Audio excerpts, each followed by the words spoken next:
Hello जवानों, कैसे हो? बिल्कुल मौज में। हाँ, तो भाई साहब कैपेसिटर में हम लोग पहुंच चुके हैं सिलेंड्रिकल कैपेसिटर के पास।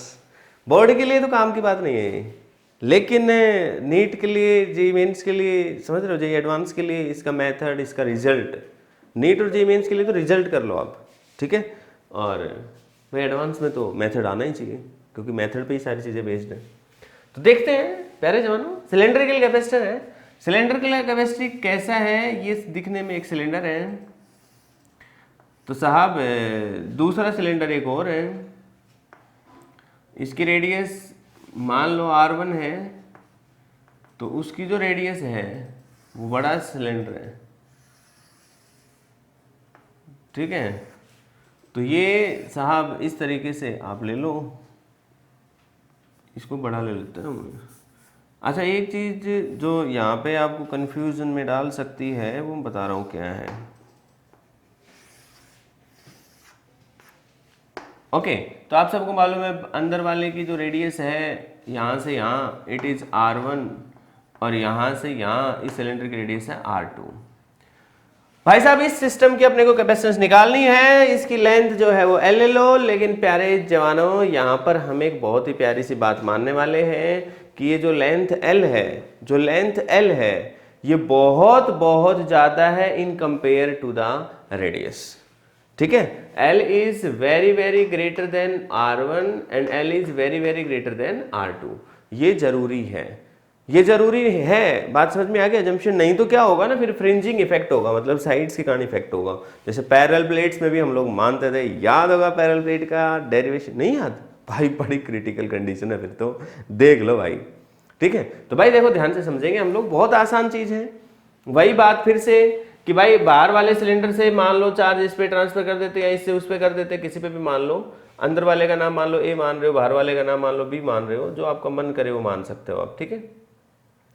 तो मेरे प्यारे जवानों, बहुत ही अच्छी बात जो मैं आपको बताने वाला हूँ वो क्या है, ध्यान से देखो कि हम लोग यहाँ पर मान रहे हैं कि यहाँ पर चार्ज यहाँ से इधर इस पे दे दिया हमने, मान लो इस पे चार्ज प्लस का Q है और इस पे चार्ज कैसा आ गया, माइनस का Q आ गया, ठीक है। तो भाई देखो, अब अपने को क्या करना है, हमने इसकी लेंथ का रिलेशन ले लिया। अब मान लो इस पर चार्ज मैंने बताया प्लस है, इस पे ले लिया हमने माइनस का, तो जो चार्ज डेंसिटी जो हम यहाँ पे मानने वाले हैं, क्योंकि लेंथ बहुत ज्यादा है, इसकी रेडियस बहुत कम है, तो यहाँ पर हम लीनियर चार्ज डेंसिटी की तरह से ट्रीट कर रहे हैं। तो हम मान लेते हैं let lambda is the linear charge density. क्या मान रहे हैं? Lambda is the linear charge density. आपको मालूम है ये प्लस है, माइनस है, तो इस तरीके से इलेक्ट्रिक फील्ड एग्जिस्ट करेगा, ओके। लेकिन भाई साहब अपने को इलेक्ट्रिक फील्ड से क्या लेना देना है? अपने से कैपेसिटेंस पूछी है, तो भाई साहब कैपेसिटेंस जो पूछी है, तो कैपेसिटेंस निकालने का तरीका तो याद होगा आपको, हैं? याद है कि नहीं है? भाई साहब C की वैल्यू पूछी। अच्छा, R1 R2 रेडियस है, ये अंदर वाली रेडियस है, बाहर वाली रेडियस है, ये तो समझदार आप लोग लिख ही लेंगे, ठीक है। तो कैपेसिटेंस क्या होगी? Q divided by the potential difference between these two. तो भाई साहब इनके बीच का जो पोटेंशियल डिफरेंस है, अब ऑब्वियस सी बात है, इलेक्ट्रिक फील्ड की डायरेक्शन ये है, तो ये हाई पोटेंशियल पे होगा कि इलेक्ट्रिक फील्ड हाई से लो पोटेंशियल, इलेक्ट्रिक फील्ड की डायरेक्शन में पोटेंशियल डिक्रीज होता है, तो इसको ना यहाँ हाई पोटेंशियल इधर डिक्रीज हो रहा है, उसकी डायरेक्शन जाएंगे तो लो पोटेंशियल है। तो यहाँ पर अपने को VB माइनस VA लिखना है। तो प्यारे जवानों, ये वैल्यू अपने को किसी तरीके से बात बन जाए तो निकल जाए तो बात बन जाएगी अपनी VB माइनस VA। मतलब हमारा टारगेट है सिर्फ पोटेंशियल डिफरेंस निकालना। चार्ज तो हमने माना ही है कि यहाँ से यहाँ ट्रांसफर कर दिया हमने, मतलब उल्टा बोल गया मैं, यहाँ से यहाँ ट्रांसफर किया, ठीक है। तो प्लस क्यू ट्रांसफर किया, ऐसे बोलना चाहिए, नहीं तो डेफिनेट सी बात है इलेक्ट्रॉन इधर गए हैं, ठीक है ना, माइनस Q।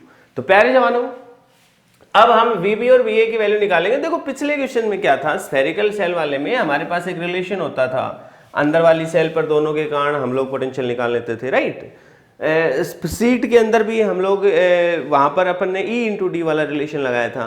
सेम रिलेशन यहाँ E इंटू डी वाला ही लगाना पड़ेगा, क्योंकि यहाँ डायरेक्ट कोई इस तरह का रिलेशन नहीं है कि सिलेंडर के कारण अंदर वाले सिलेंडर पे कितना क्या पोटेंशियल है, इस तरह की कोई हमारे पास रिलेशन नहीं है अभी, ठीक है, जो हमारे सिलेबस के अकॉर्डिंग। तो अब हमें क्या करना है भाई साहब, यहाँ पर हम क्या ले लेंगे, एक छोटा सिलेंडर ले लो, सरफेस, ठीक है, और सिलेंडर लॉजिक ऐसा कितनी भी डिस्टेंस, किसी डिस्टेंस x पे ले लो। तो इस डिस्टेंस x पे ये एक वायर की तरह से बिहेव करने वाला है, राइट। तो एक वायर के कारण x डिस्टेंस पे कितना इलेक्ट्रिक फील्ड होता है प्यारे जाना, इसका मतलब electric field at the location x, electric field कितना होता है याद करो, मैं याद करके दिखाऊं आपको, lambda upon 2 pi epsilon not into x. याद आया? गॉस थ्योरम का पहला एप्लीकेशन याद नहीं है भाई? बड़ी गड़बड़ है यार। ठीक है, तो lambda upon 2 pi epsilon not into x, ये रिलेशन होता है इलेक्ट्रिक फील्ड का। तो प्यारे जानो, अब तो बेहद आसान है, हमें तो मालूम ही है, since dv equal to minus E dot d r, तो हम क्या कर लेंगे, इस डायरेक्शन में जा रहे हैं हम, तो इलेक्ट्रिक फील्ड इधर है, हम इस तरीके से जाने वाले हैं, तो हम लोग लिख लेते हैं यहाँ पे dv की वैल्यू, तो इंटीग्रेशन करेंगे तो इधर माइनस इसका भी इंटीग्रेशन करेंगे तो e into D R into cos 180, तो ये माइनस प्लस हो जाएगा, ये माइनस आएगा, ये माइनस आएगा तो प्लस हो जाना, अगले स्टेप में लिख देंगे अपन। लेकिन अब भाई साहब कहाँ से कहाँ जा रहे हैं अपन, हैं? तो आपको मालूम होगा यहाँ से यहाँ जा रहे हैं, तो फाइनल पॉइंट का potential that is V B, मतलब ए से बी जा रहे हैं ना, तो इनिशियल से फाइनल जा रहे हैं, तो वी बी और वी ए। ओके, यहाँ पर वही रेडियस कितनी है, R1 से लेके R2। मतलब देखो, हम वो बात कर रहे हैं कि हमने एक इंटरमीडिएट सिचुएशन पर इलेक्ट्रिक फील्ड निकाल लिया। इलेक्ट्रिक फील्ड क्योंकि वेरिएबल है इस केस में, तो हमें इंटीग्रेशन का सहारा लेना पड़ा। कैपेसिटर की प्लेट जब पैरेलल प्लेन वाला केस था, तो उस समय इलेक्ट्रिक फील्ड यूनिफॉर्म था, तो हमने सीधा डी से मल्टीप्लाई कर दिया था। अब कंसेप्ट तो वही है, बस प्रॉब्लम क्या आ गई कि इलेक्ट्रिक फील्ड वेरी कर रहा है एक्स के साथ, तो कोई बात नहीं, इंटीग्रेशन कर देंगे। और ये चीज हमने बहुत पढ़ी है भाई, इस वाले कंसेप्ट में तकलीफ नहीं होनी चाहिए भाई, बहुत सी बातें मैंने बता रखी हैं। आपको डाउट है तो उनको एक बार जल्दी से भाई रिवाइज कर लो आप लोग। dv का क्या आ जाएगा, v आ जाएगा, this is V A, this is V B, this is equal to minus minus plus हो चुका है, e की वैल्यू यहाँ पे रख दो, और देखो e में x ले रखा है तो हम इधर dx लेंगे वेरिएबल। ठीक है, तो R1 से R2, और ये कितना हो जाएगा, lambda upon 2 pi epsilon not x into D x.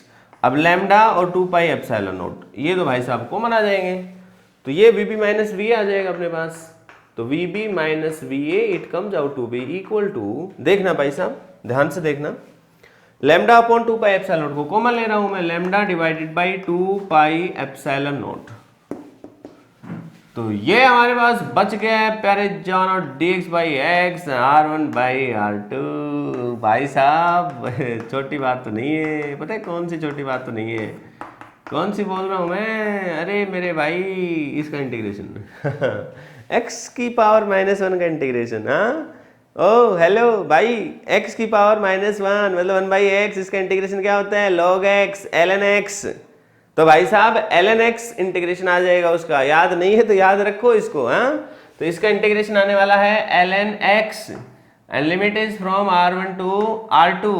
जवानों इसको थोड़ा सा अच्छा लिख लो, lambda divided by 2 pi epsilon naught और ln R2 minus ln R1, और ये log m minus log n का रिलेशन है, this is equal to 2 pi epsilon not ln, याद होगा R2 डिवाइडेड बाई R1। इसमें भी डाउट है क्या? हाँ नहीं होना चाहिए, डाउट है तो इसको भी देख लो यार।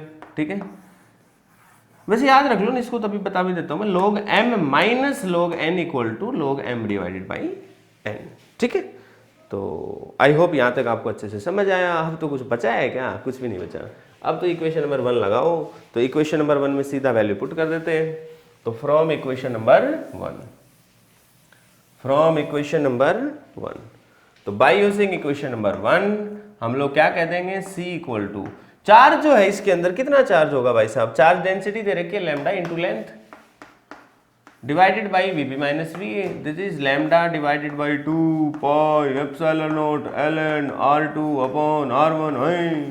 लैम्डा से लैम्डा निपट गया, ये ऊपर चला जाएगा, इसका मतलब C की वैल्यू आ जाएगी भाई साहब 2 pi epsilon not into L divided by ln R2 upon R1।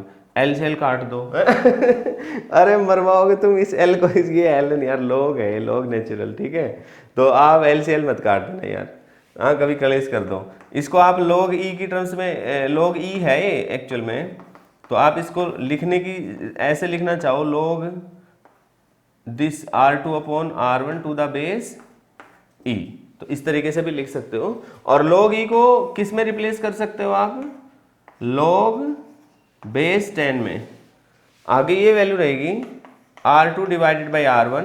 बस ध्यान क्या रखना होगा, 2.303 से मल्टीप्लाई करना पड़ेगा। तो ये वैल्यू भी आप यहाँ पे पुट कर सकते हो अकॉर्डिंग टू योर रिलेशन। आप थोड़ा सा और अच्छा करना चाहते हो तो दिखने में, सिर्फ दिखने में, कंसेप्ट इज ओवर। इसको 2 से मल्टीप्लाई कर दो, 2 से भाग कर दो, तो ये क्या बन जाएगा k। तो 1/4 पाई एप्सिलॉन होता है ना k, तो मतलब ये ऊपर है तो नीचे लिख दोगे k। नहीं आया समझ में? मैं कह रहा हूँ कि 1/, ये 4 पाई एप्सिलॉन नोट की वैल्यू k होती है, मान रखा ना अपन ने k, एक ऐसा ही कॉन्स्टेंट है, कोई भी कॉन्स्टेंट k, ठीक है। यहाँ पर 2 पाई एप्सिलॉन नोट है, तो 2 पाई एप्सिलॉन नोट करने के लिए क्या करना पड़ेगा भाई साहब, 2 × 4 को ऐसे लिख दिया। अब यार ज़्यादा कॉम्प्लेक्स मत बनवाओ, है ना। तो अब ऐसे ले जाओ यार, यहाँ वाली चीज़ उधर लेके चले गए, अब तो ठीक है। अब इसको पलटी मार दो यार, तो 1/2 क्या आ जाएगा, 2 पाई एप्सिलॉन नोट। तो मैं सिर्फ यही कह रहा हूँ 2 पाई एप्सिलॉन नोट की जगह 1/2 के लिख दो, वो आपकी मर्जी है, नहीं लिखना चाहते हो इट इज ओके। तो this is the final result. जवानों एक बार जल्दी से मैं बता देता हूँ। पहले हमने एक सिलेंडर लिया, सिलेंडर के लिए जंक्शन लिया हमने कि इसकी लेंथ बहुत बड़ी है, फ्रिंजिंग इफेक्ट जो एज का इफेक्ट होगा उस चीज़ को हम हटा देंगे, इस वजह से इग्नोर कर देंगे यदि लेंथ ज़्यादा है तो, और इसलिए हमारा रिजल्ट ज़्यादा एक्यूरेट आएगा। हमने यहाँ प्लस चार्ज मान लिया, इस पे माइनस चार्ज मान लिया है, क्योंकि इस रीजन के बीच में प्लस से माइनस इलेक्ट्रिक फील्ड प्रेजेंट जरूर है, लेकिन ये वेरिएबल इलेक्ट्रिक फील्ड है। तो वेरिएबल इलेक्ट्रिक फील्ड है तो इसके लिए जब dv निकालेंगे अपन, that we must have to integrate E.dr, है ना। तो E.dr निकाल लिया अपन ने, E.dr को सोल्व किया तो ये वैल्यू आई, वैल्यू आ गई, इसको पुट कर दिया y = q/v - va। तो आप कंसेप्ट सीखो कि हम हर बार कर तो यही रहे हैं, ठीक है, बस इसमें हमने v - va का एक कंसेप्ट लगाया और अपना काम हल हो गया। पहले जवानों आज इस वीडियो में इतना ही, फिर आपसे मुलाकात होगी, तब तक नोट्स पढ़ो, फिजिक्स जितना पढ़ोगे उतना मजा आएगा बेटे। हाँ, तो फिर मिलते हैं, गुड बाय, टेक केयर।